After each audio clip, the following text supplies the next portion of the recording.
Respiratory system क्या होता है? ऑर्गन की एक सीरीज होती है जिसमें ऑर्गन रिस्पॉन्सिबल होते हैं ऑक्सीजन को इन करने के लिए और CO2 को बाहर करने के लिए। ठीक है, क्या ये series of organ responsible for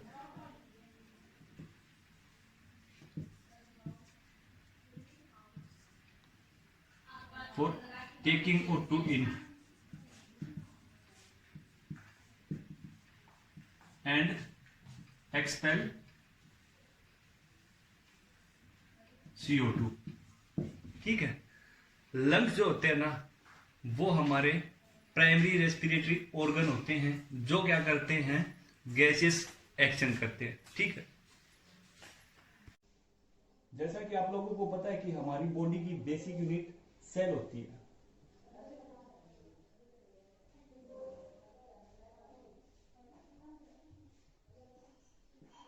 sale cell is the basic unit of body. अब सेल क्या करती है? सेल केमिकल रिएक्शंस करती है ताकि वो केमिकल एनर्जी बना सके। और वो ये एनर्जी क्यों बनाती है? ताकि उसके सारे फंक्शन होते रहे। इसीलिए ये केमिकल रिएक्शन करती है और केमिकल रिएक्शन से केमिकल एनर्जी बनाती है। देखिए इसकी कैसे करती है ये रिएक्शन।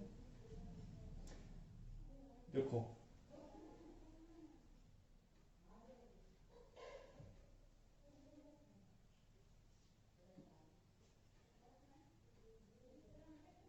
ये क्या है? Blood vessels. हमें पता है कि हमारे हर एक ऑर्गन में ब्लड वेसल्स हैं और ये ब्लड वेसल्स कैपिलरी में टूट जाती है, चेंज हो जाती है। तो जैसे यहाँ पे ब्लड में क्या होता है? ग्लूकोज। ये ग्लूकोज यहां से सेल में आ गया, ये हो गया ग्लूकोज। अब एक बात और, जब ये रिएक्शन करती है ना तो वो रिएक्शन ऑक्सीजन के प्रेजेंस में ही होती है। अगर ऑक्सीजन नहीं होगी तो ये रिएक्शन नहीं कर सकती। यहां पे क्या है? O2, तो ये O2 आ गया सेल में। ये ग्लूकोज क्या है? एक कार्बन का सोर्स है। तो जो सेल होती है ना वो कार्बन के सोर्स को बर्न करके एनर्जी क्रिएट करती है। तो ये रिएक्शन करके क्या बन जाएगा? KPP plus CO2। Adenosine triphosphate. और CO2 क्या है? एक वेस्ट प्रोडक्ट है जो हमारे लिए काम का नहीं है हमारी बॉडी में, इसीलिए इसको क्या कर दिया जाता है? वापस ब्लड में छोड़ दिया जाता है। अब बात यह है कि ये O2 ब्लड में आया कहां से? ये जब हम लोग सांस लेते हैं तो ऑक्सीजन इन्वायरमेंट से हमारी बॉडी में एंट्री कर जाता है। देखते हैं हम आगे।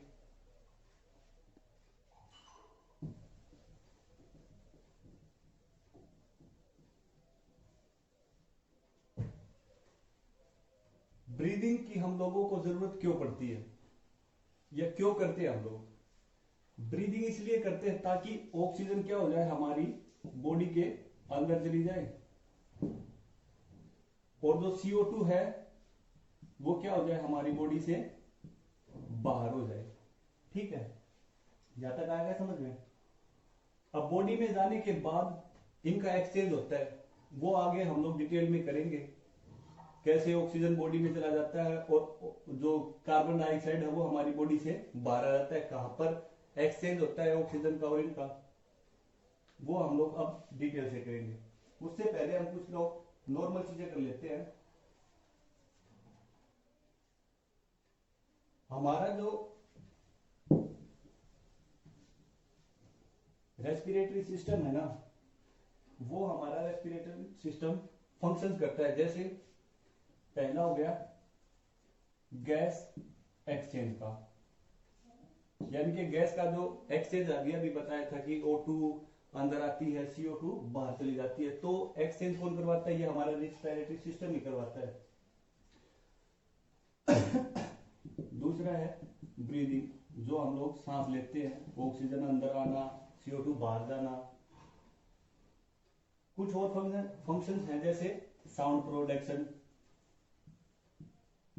लैरिंग्स में होता है, जिसे हम लोग वॉइस बॉक्स बोलते हैं, वोकलाइजेशन का काम जो करता है वो। अब हमारे लिए रेस्पिरेशन जरूरी क्यों है, पीछे भी पढ़ लिया हम लोगों ने।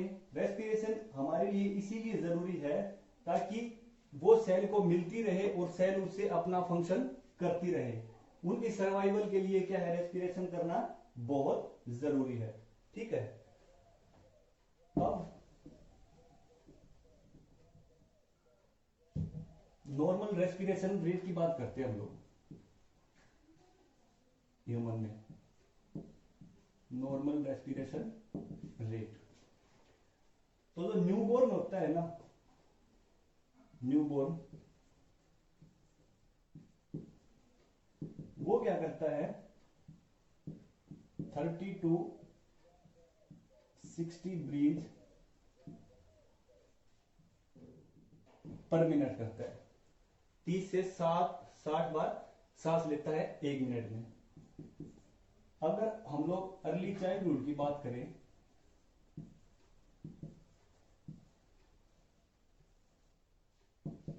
तो वो क्या करता है, 20 to 40 ब्रीथ्स पर मिनट,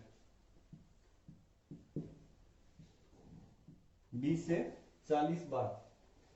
और अगर एडल्ट की बात करें हम लोग, तो एडल्ट क्या करता है, 12 to 16 ब्रीथ पर मिनट। ठीक है, यहां तक आ गया समझ में, ये नॉर्मल रेस्पिरेशन रेट है।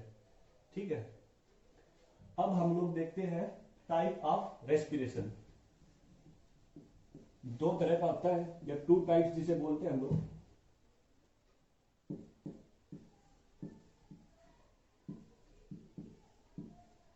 टाइप ऑफ रेस्पिरेशन, पहला है एक्सटर्नल रेस्पिरेशन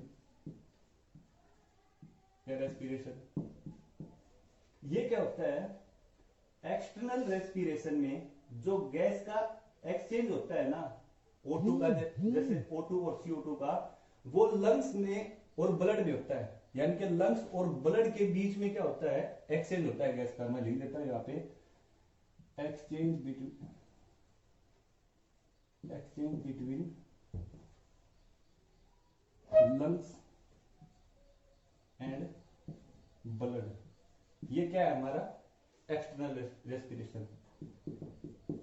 दूसरा है internal respiration.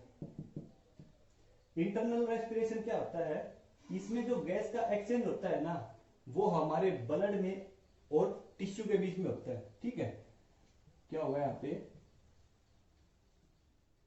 Exchange of gases between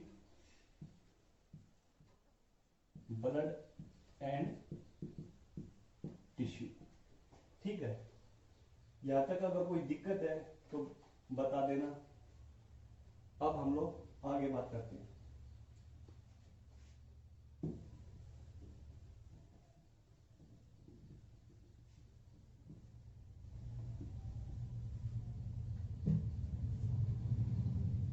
अब हम इसको डिटेल से पढ़ेंगे।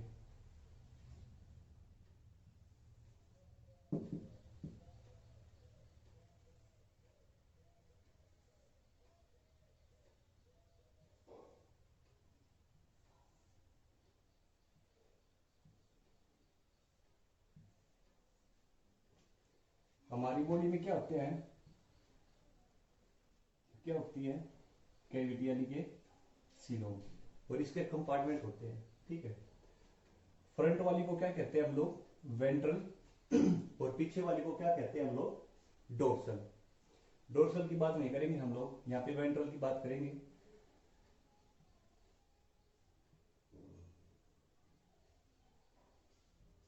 ये कंपार्टमेंट है कैविटी का। ठीक है, ऊपर वाली को वेंट्रल कैविटी में थोरेसिक कैविटी आती है और एब्डोमिनो पेल्विक कैविटी आती है। ठीक है, ऊपर वाली को क्या कहते हैं, थोरेसिक यानी कि हमारी चेस्ट से जो रिलेटेड है। और ये दोनों कैविटी एक डोम जैसे स्ट्रक्चर से क्या कर दी जाती है, डिवाइड कर दी जाती है, जिसका क्या नाम है, डायाफ्राम। ठीक है। और नीचे वाली को क्या बोलते हैं हम लोग,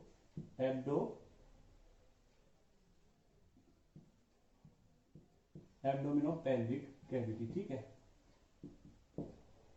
एब्डोमिनोपेल्विक कैविटी में कौन कौन से ऑर्गन आते हैं, जैसे हमारा stomach, liver, pancreas, spleen, kidney, urinary bladder इत्यादि। और थोरेसिक में जैसे हमारे लंग्स वगैरह ये आते हैं। ठीक है। अब हम लोग इसको पढ़ेंगे थोरेसिक कैविटी वाले में, क्योंकि हमारा रेस्पिरेटरी सिस्टम जो है ना वो यहाँ तक होता है। ठीक है। देखते हैं इसको, मैं इसको साफ कर रहा हूँ।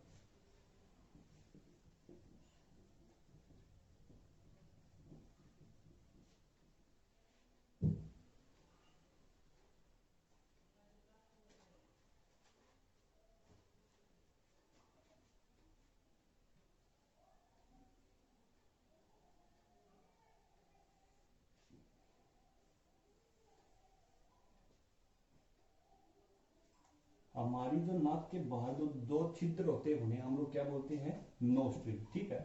हमारा रेस्पिरेटरी सिस्टम यहीं से स्टार्ट होता है, इसे क्या बोलते हैं हम लोग, नोस्ट्रिल या फिर एक्सटर्नल नेयर। ठीक है। अब यहां पे क्या हो जाती है, स्टार्ट है नेजल कैविटी। ठीक है। ये क्या है, नेजल कैविटी। नेजल कैविटी के नीचे क्या होता है, ओरल कैविटी।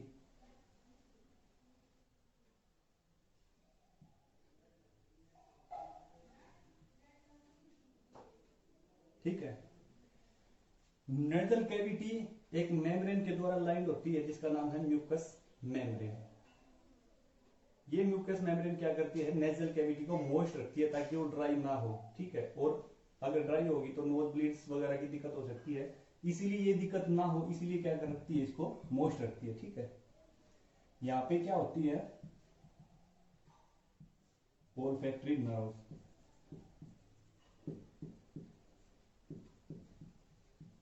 जो क्या कराती हैं, सेंस ऑफ स्मेल। ठीक है। गंध है, सॉरी अच्छी खुशबू है या बुरी खुशबू है, वो कौन कराता है हमें, सेंस, ओल्फैक्टरी नर्व्स कराती है। ठीक है।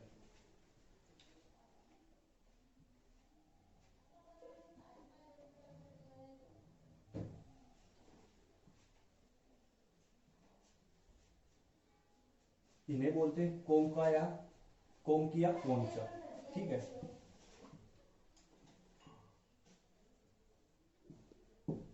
ये क्या करते हैं, फिल्ट्रेशन का काम करते हैं एक तरह से। ठीक है। अब देखो, नेजल कैविटी और ओरल कैविटी मिलके क्या बनाते हैं, फेरिंग्स बनाते हैं। क्या बनाते हैं,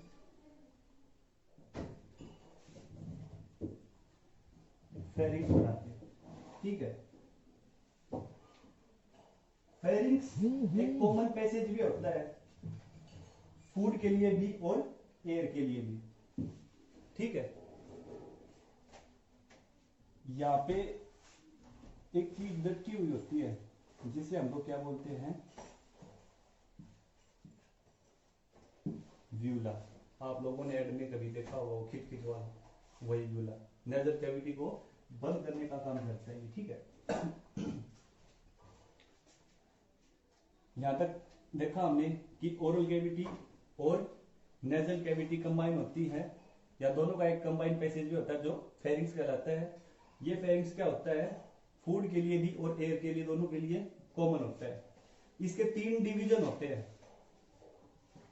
जो बिल्कुल नेजल कैविटी के पीछे होता है उसे क्या बोलते हैं, नेजोफेरिंग्स। ओरल के जो पीछे होता है या ओरल से जो रिलेटेड है उसे ओरोफेरिंग्स। और तीसरा होता है लेरिंगोफेरिंग्स।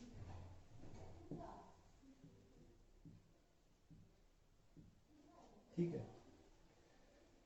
नेजोफेरिंग्स क्या होता है, मिडल ईयर से कनेक्ट होता है दो छोटी छोटी ट्यूब से या उनके सहारे, जिन्हें क्या बोलते हैं हम लोग, स्टैचियन ट्यूब बोलते हैं। और ये ट्यूब क्या करती है, जो हमारा मिडल ईयर है ना, वहां पे एयर के प्रेशर को इक्विलाइज रखती है। समझ में आ गई ये बात। नेजोफेरिंग्स मिडल ईयर से कनेक्ट होता है दो छोटी छोटी ट्यूब के सहारे, जिन्हें स्टैचियन ट्यूब या ऑडिटरी ट्यूब बोलते हैं। वो क्या करती है, मिडल ईयर में एयर का जो प्रेशर है उसको इक्विलाइज रखती है। ठीक है, अब आते हैं नीचे।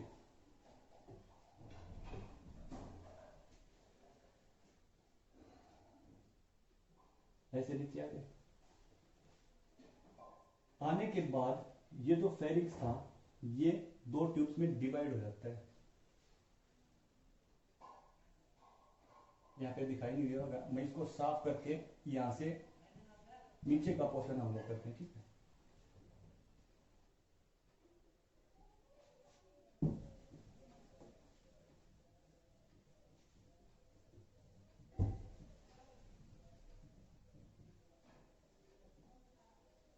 और जो नेजल कैविटी में जो ओल्फैक्टरी नर्व थी ना, उन्हें हम लोग CN1 भी बोल देते हैं। क्यों? क्योंकि हमारे हेड में जो 12 करेनियल नर्व है ना, उनमें सबसे पहला नंबर किसका है, ओल्फैक्टरी नर्व का। ठीक है, ये फेरिक्स था। हमने ये भी पढ़ा था नेजोफेरिंग्स, ओरोफेरिंग्स और लेंजोफेरिंग्स। इसके बाद बात करी थी कि ये नीचे के दो ट्यूब्स में डिवाइड हो जाता है। ये क्या है, हमारी फूड पाइप या फिर इसोफेगस। ठीक है, और ये क्या है, हमारी जो आगे चल के ट्रकिया बन जाएगी। ठीक है, देखो यहां पे एक बॉक्स होता है,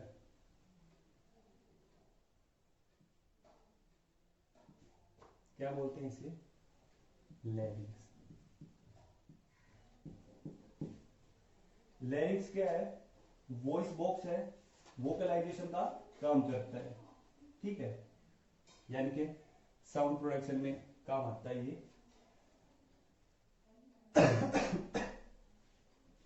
इसकी एक ओपनिंग होती है, क्या होता है, हमारा लैरिंक्स होता है। इसकी ओपनिंग को क्या बोलते हैं हम लोग, ग्लोटिस।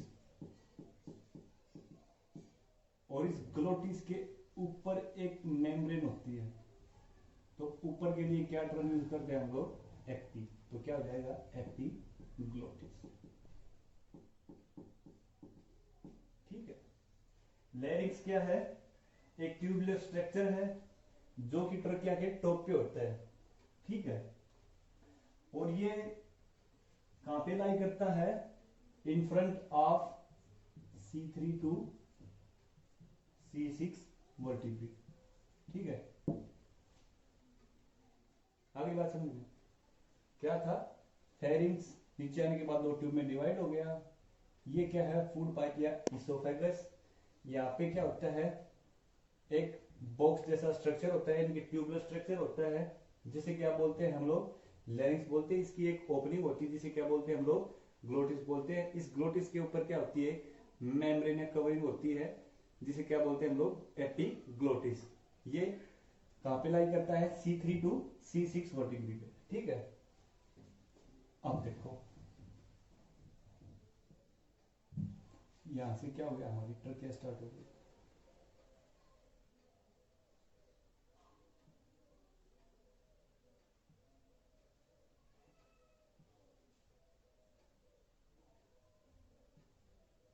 ये क्या है, ट्रकिया। ट्रकिया में ये क्या है, शी शेप रिंग।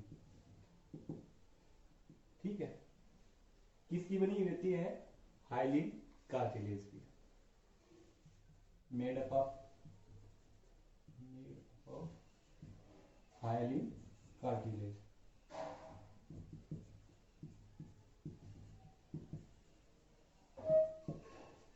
ठीक है, अब देखो, हाँ, ट्रकिया में ये जो शी शेप रिंग है ना, इनकी संख्या कितनी होती है, लगभग 16 to 20।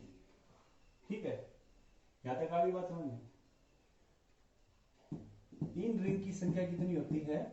16 से 20। अब देखो, इसको साफ कर रहा हूं।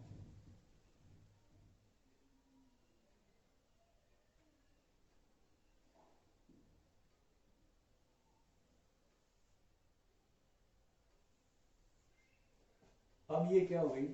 थोरेसिक जो कैविटी है ना हमारी, उसमें एंट्री कर गई। ठीक है,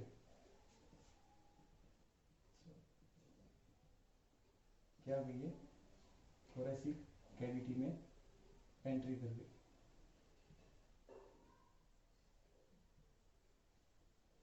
थोरेसिक कैविटी में जब T5 लेवल आता है ना, थोरेसिक वर्टिब्री 5, इस लेवल पे आने के बाद ये क्या हो जाती है?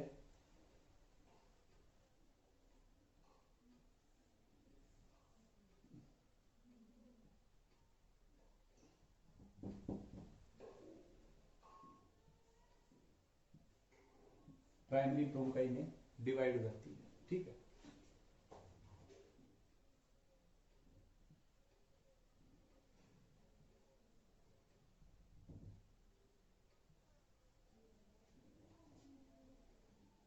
समझ गए क्या हो गया?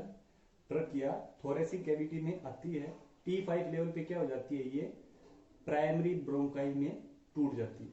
ठीक है, इसके बाद और हमारे यहाँ पे क्या है? लंग्स है। अगर मैं यहाँ पे ऐसे, चलो ठीक है, मैं इसको हटा के लंग्स बना देता हूँ यहाँ पे।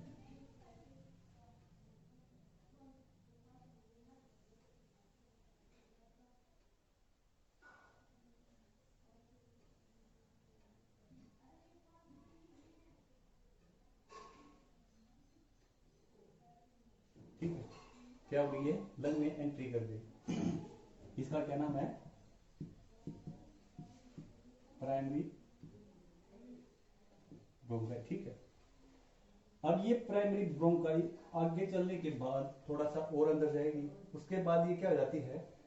सेकेंडरी ब्रोंकाई में टूट जाती है, जब कन्वर्ट हो जाती है।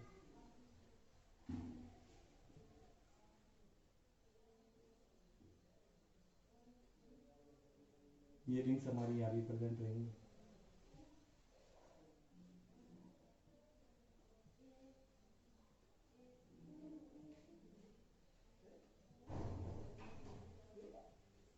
ठीक है, इसका क्या नाम है? Secondary bronchi. लेंथ और डायमीटर क्या होता रहेगा? रिड्यूस होता रहेगा। ठीक है, उसके बाद में फिर आगे चलती है और फिर डिवाइड हो जाती है। इसको क्या कहते हैं हम लोग? Tertiary bronchi.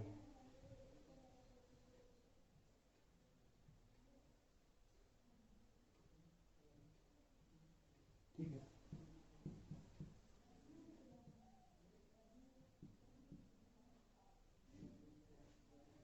ठीक है, आगे बात यहाँ पे क्या था? ट्रकिया थोरेसिक कैविटी में एंट्री करती है, T5 लेवल पे आने के बाद प्राइमरी ब्रोंकाई में टूट जाती है, उसके बाद सेकेंडरी ब्रोंकाई और टर्शरी ब्रोंकाई। डायमीटर क्या रहता है इनका? रिड्यूस होता रहता है। ठीक है, अब इसके बाद ये फिर आगे चलती है और फिर टूट जाती है आगे। इन्हें क्या बोलते हैं हम लोग? ब्रोंक्यूल या इनिशियल ब्रोंक्यूल।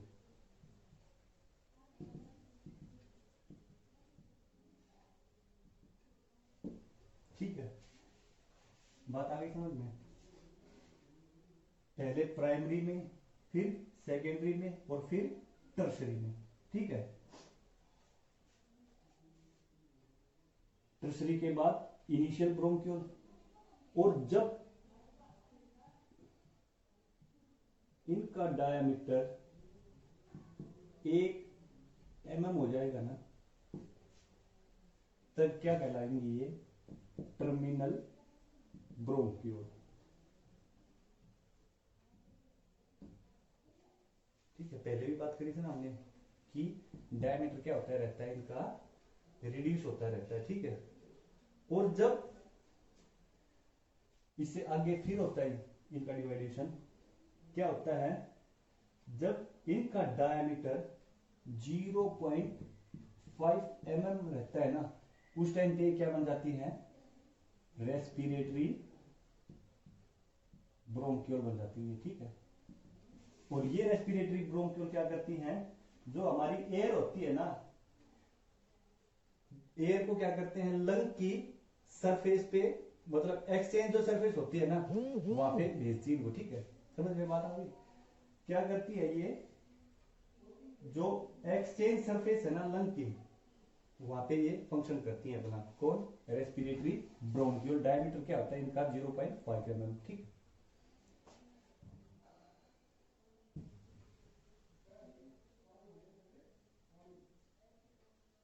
यहाँ पे नीचे दिखाई नहीं दे रहा होगा, यहाँ पे आ जाते हैं हम लोग। इसके बाद में अब थोड़ा सा यहां से देखेंगे, पहले ऐसे स्ट्रक्चर दिखाई दे रहे हैं आपको।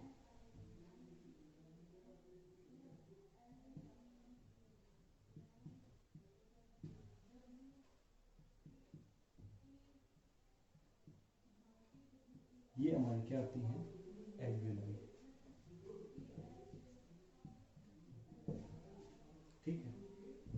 यहाँ पे देखते हैं एल्वियोलाई का स्ट्रक्चर ऐसे होती है, बैलून लाइक स्ट्रक्चर। इनका पूरा क्लस्टर क्या कहलाता है, एल्वियोलर सैक, ठीक है।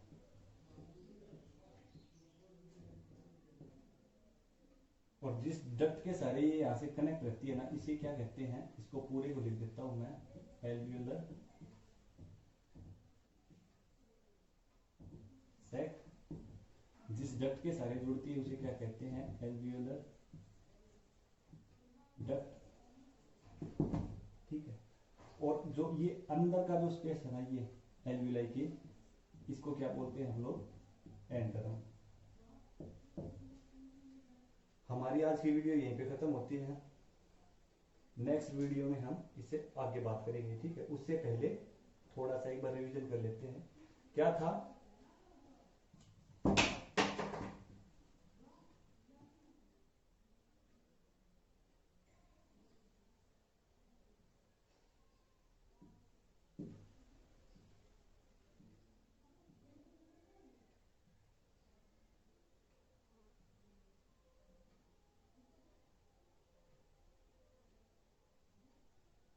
ऐसे देखते हैं थोड़ा सा शुरुआत से।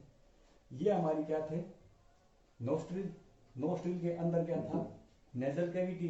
ये वाला क्या है हमारा, ओरल कैविटी, ठीक है। इसके बाद में हमने यहाँ पे वो कोंकी देखी थी वो क्या करते हैं, नेजल कैविटी का सरफेस सॉरी सरफेस एरिया है ना, उसको बढ़ा देते हैं वो, ठीक है। नेजल कैविटी म्यूकस मेम्ब्रेन के द्वारा लाइन होती है, मॉइस्ट रखती है उसको, ताकि वो ड्राई ना हो, ठीक है। उसके बाद में क्या था, नेजल कैविटी और ओरल कैविटी मिलके क्या बनाते हैं, कॉमन पैसेज वे बनाते हैं फूड और एयर के लिए, जिसे क्या बोलते हैं हम लोग, फेरिंग्स, ठीक है। फेरिंग्स 3 डिविजनल है, 3 पार्ट है इसके। पहला नेजोफेरिंग्स, दूसरा ओरोफेरिंग्स, और तीसरा क्या है, लैरिंगोफेरिंग्स, ठीक है। यहाँ पे लैरिंग्स से कनेक्ट होता है, इनकी लैरिंग्स की ओपनिंग होती है इसमें, फेरिंग्स में, उसे बोलते हैं लैरिंगोफेरिंग्स। नेजोफेरिंग्स में क्या था, नेजोफेरिंग्स मिडल ईयर से कनेक्ट होता है, किसके सारे, 2 छोटी छोटी ट्यूब के सारे, जिन्हें क्या बोलते हैं हम लोग, स्टेशन ट्यूब बोलते हैं। ये क्या करते हैं, जो हमारा मिडल ईयर है ना, वहां पे एयर के प्रेशर को इक्विलाइज करते हैं, ठीक है। और क्या था, एक चीज और बता दूं, नेजोफेरिंग्स और ओरोफेरिंग्स, इन दोनों का एक कॉमन पैसेज भी होता है, या फिर एक जंक्शन होता है, जिसे हम लोग क्या बोलते हैं, इस्थमस, ठीक है। इस्थमस हमारे लिए बहुत ही बेनिफिशियल है। क्यों, जब मेडिकली रिक्वायरमेंट पड़ती है ना, क्या होता है कि हम लोग नाक से भी सांस लेते हैं और मुंह से भी, ये सारा काम कौन करवाता है, इस्थमस, ठीक है। यानी कि जब किसी कंडीशन में हमें मुंह से सांस लेना पड़ता है तो इसमें भी हेल्पफुल कौन होता है, इस्थमस। नाक से लेते हैं तो इसमें ठीक है इस्थमस ही होता है। उसके बाद में क्या था, फेरिंग से नीचे आने के बाद ये दो ट्यूब में डिवाइड हो जाता है। पीछे वाली का क्या नाम है, फूड पाइप या इसोफेगस। या इस ट्यूब में क्या होता है, सबसे पहले एक बॉक्स जैसा स्ट्रक्चर होता है, ठीक है, ट्यूबलेस स्ट्रक्चर होता है जिसका नाम होता है लैरिंक्स। लैरिंक्स के जो ओपनिंग होती है उसको क्या बोलते हैं, ग्लोटिस। ग्लोटिस के ऊपर एक मेम्ब्रेन होती है उसे क्या बोलते हैं हम लोग, एपिग्लोटिस। ट्रकिया के ऊपर क्या होता है, ये लैरिंक्स होता है, ठीक है। इसकी हमने वो भी देखा, C3 से C6 के बीच में लाई करता है, ठीक है। अब क्या था, हमारी ट्रकिया स्टार्ट हो गई। ट्रकिया क्या है, सी शेप रिंग से बनी होती है, हाइलिन कार्टिलेज की होती है ये, और 16 से 20 ऐसी रिंग्स होती है, ठीक है। 16 to 20 रिंग, ठीक है। अब क्या है, ये ट्रकिया थोरेसिक कैविटी में जाती है और T5 लेवल पे क्या होता है, प्राइमरी ब्रोंकाई में टूट जाती है। उसके बाद में फिर प्राइमरी ब्रोंकाई से ये सेकेंडरी ब्रोंकाई में टूटती है, सेकेंडरी ब्रोंकाई से ये टर्शरी ब्रोंकाई में टूटती है। उसके बाद में क्या होता है, ये इनका जो डायमीटर और लेंथ रिड्यूस होके इनिशियल ब्रोंक्यूल में बदल जाते हैं। और जब टर्मिनल जो होता है ना, उसका डायमीटर कितना होता है, जिसे टर्मिनल ब्रोंक्यूल है ना, उसका डायमीटर क्या होता है, 1 mm, ठीक है। 1 mm जिसका डायमीटर होगा उसे क्या बोलेंगे, टर्मिनल ब्रोंक्यूल।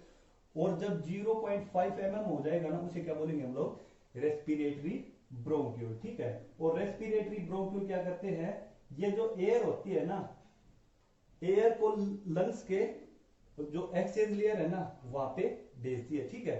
उसके बाद में क्या है, आगे जाने के बाद लास्ट में क्या आता है हमारा, ये बैलून लाइक स्ट्रक्चर आते हैं जिन्हें हम लोग क्या बोलते हैं, एल्विलाई बोलते हैं। इनके पूरे ग्रुप को क्या बोलेंगे, एल्वियुलर सैक क्लस्टर को।